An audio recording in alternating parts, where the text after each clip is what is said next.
Agirophobics have a fear of crossing streets, highways and other thoroughfares, or a fear of thoroughfares themselves. This, of course, makes it very difficult to live comfortably in a city.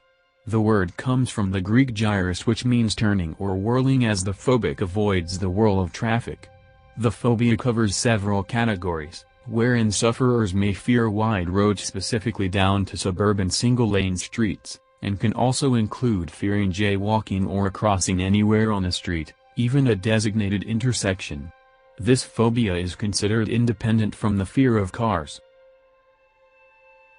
The bizarre fear of cooking is called magirokophobia, which comes from the Greek word magirikos, which means a person skilled in cooking. This disorder can be debilitating and potentially lead to unhealthy eating if one lives alone. Sufferers of magirikos can feel extremely intimidated by people with skills in cooking, and this intimidation and feeling of inadequacy is probably the root cause of the disorder for many. Pediophobia is the irrational fear of dolls. Not just scary dolls, all dolls. Strictly speaking, the fear is a horror of a false representation of sentient beings, so it also usually includes robots and mannequins, which can make it decidedly difficult to go shopping. This phobia should not be confused with pedophobia or pediophobia, which is the fear of children.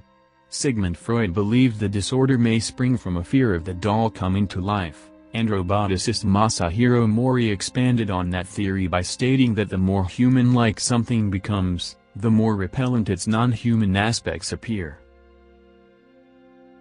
Now, admittedly, some dinner conversations can be very awkward, but some people are so terrified of the idea of speaking to another person over dinner that they avoid dining out situations. In times gone by, there were strict rules of etiquette that helped a person to deal with these situations, but they are mostly forgotten. In today's society, in which rules and formality are out the window, it is possible that the more controlled nature of a dinner party may lie partly behind this phobia.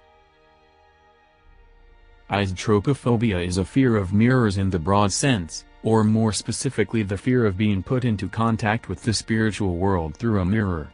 Sufferers experience undue anxiety even though they realize their fear is irrational.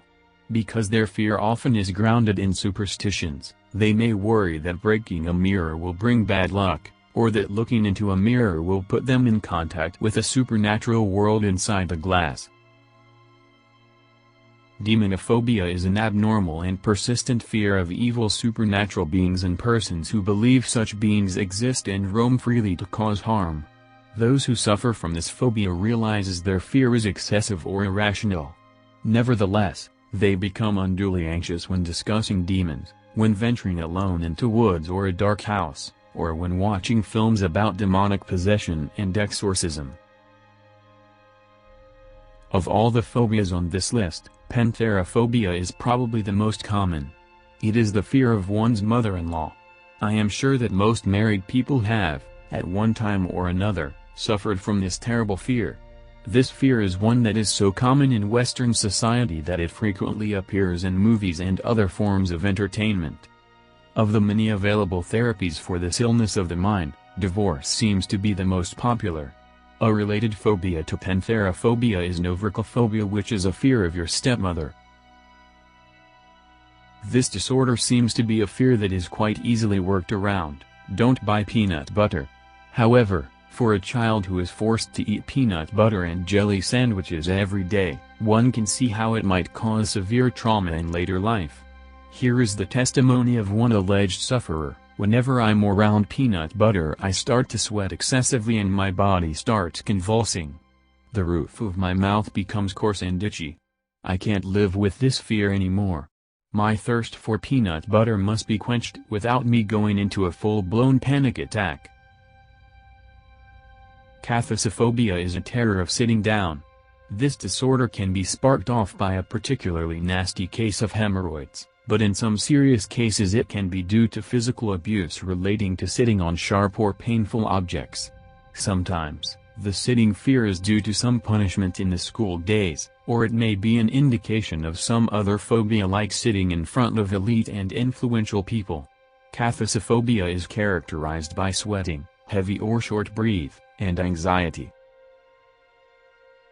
Automatinophobia is the fear of anything that falsely represents a sentient being, and is a type of specific phobia. This includes, but is not limited to, ventriloquist dummies, animatronic creatures, mannequins, scarecrows, and wax statues. This fear can manifest itself in numerous ways, every individual who suffers from the fear being different. Similar phobias include pupophobia, the fear of puppets, and pediophobia, the fear of dolls.